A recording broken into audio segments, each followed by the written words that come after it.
अद्भुत रचना है वो शोभा शर्मा जी की। इसके अलावा कविताएं बहुत लंबे समय से लिखती आ रही हैं, कहानियां आप लिखती हैं। और आप देखिए ये जो विषय है ना प्रणय, इस उम्र में प्रणय की चर्चा कर रही है शोभा जी। जब हमें भक्ति मार्ग पे जाना चाहिए, जब शोभा जी की रचना आ रही है प्रणय धारा। नहीं, लेकिन ये जो वो है ना, हम ही हम हैं तो क्या हम हैं, तुम ही तुम हो तो क्या तुम हो। भक्ति भी यही कहती है कि अगर हम और तुम को हम जहां समाप्त करते हैं वहां प्रेम उत्पन्न होता है, और प्रेम की पराकाष्ठा ही भक्ति बनती है। तो निश्चित तौर पे, लेकिन माने मैं ये कह रहा था कि ये इसलिए कहा कि प्रणय धारा जो है ना, ये माने हम कहते हैं कि ये जवानों की चीज है, युवाओं की चीज है।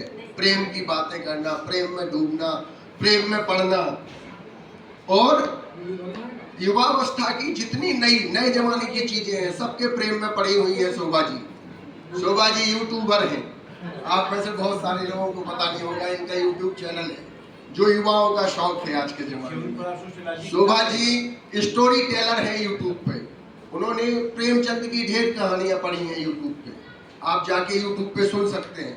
तो कहने का तात्पर्य है कि यही जीवन है, और सही जीवन जीने का तरीका भी यही है। अगर हम हमेशा जवान बने रहते हैं तो ही हम जीवन का आनंद ले रहे हैं, अन्यथा हम जीवन को ढो रहे हैं। तो जीवन का आनंद लेती हुई हम देख रहे हैं मुस्कुराती हुई शोभा जी। आज उनकी दूसरी रचना का यहाँ से विमोचन हो रहा है। निश्चित तौर पर ये शहर के लिए, शोभा जी के लिए, हम सब के लिए गर्व का विषय है। और प्रेम जो है ना,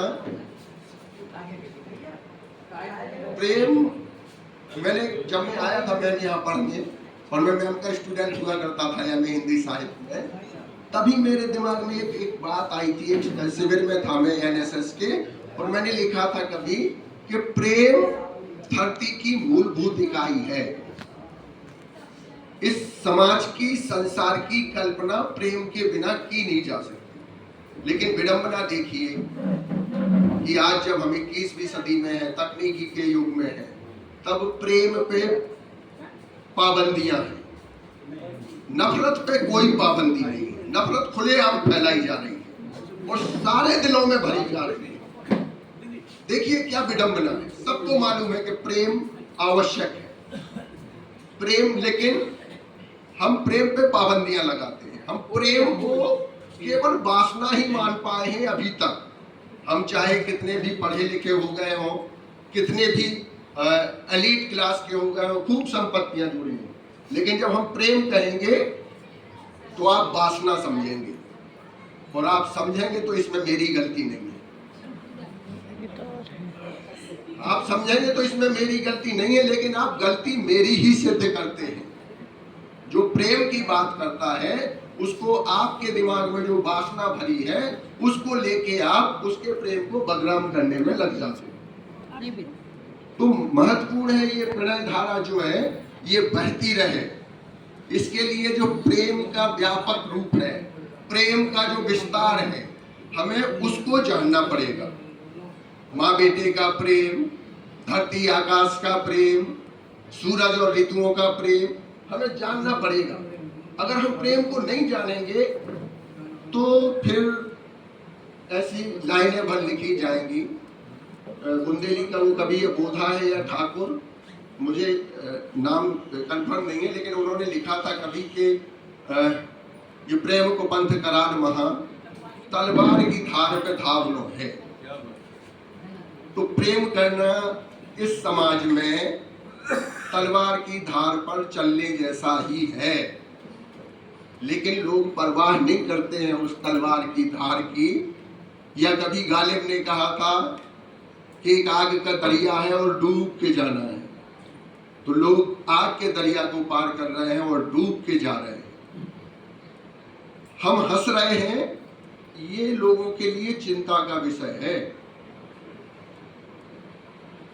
आप हंस रहे हैं तो लोग परेशान हैं। सोचिए, हम बातें भर अच्छी अच्छी कर रहे हैं, सबको हंसना चाहिए, सबको प्रेम करना चाहिए, प्रेम से रहना चाहिए, लेकिन प्रेम करने तो दे नहीं रहे हो। शुक्र कहो नई पीढ़ी का, जो हमारे बच्चे हैं, नई जनरेशन, वो अपने मम्मी और पापा को गले लगाते हैं। मैं तरसता हूं आज भी। 20 साल पहले मेरे पिता एक्सपायर हो गए थे और मैं तरसता हूं कि मैंने उन्हें कभी गले नहीं लगाया। आप में से कितने लोगों ने अपने पिता को गले लगाया? हमें प्रेम करने की आजादी दी नहीं गई। और स्त्रियां पूजी जाती हैं, नव दुर्गा चल रही है, कैसे पूजी जाती हैं? ऐसे भी पूजी जाती हैं और ऐसे भी पूजी जाती हैं। स्त्रियां बराबरी पे खड़ी हो तो खतरा हो जाती हैं। मंच पे, माइक पे, कुछ भी कहें आप। और प्रेम में दोनों लगते हैं। एक तरफा प्रेम नहीं होता। अकेले राधा होती तो किससे प्रेम करती, अकेले कृष्ण होते तो किससे प्रेम करते, और फिर हम किसकी कथाएं सुना रहे हो। लेकिन आज फिर वहीं खड़े हो गए।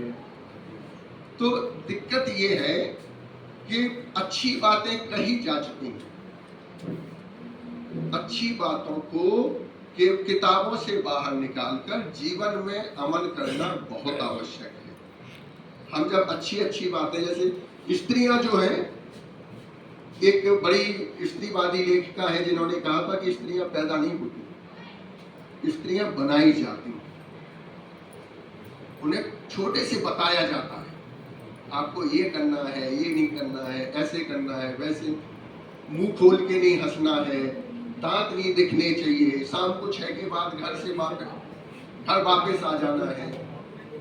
सोचिए आप, एक 25 साल की लड़की को 5 साल का भाई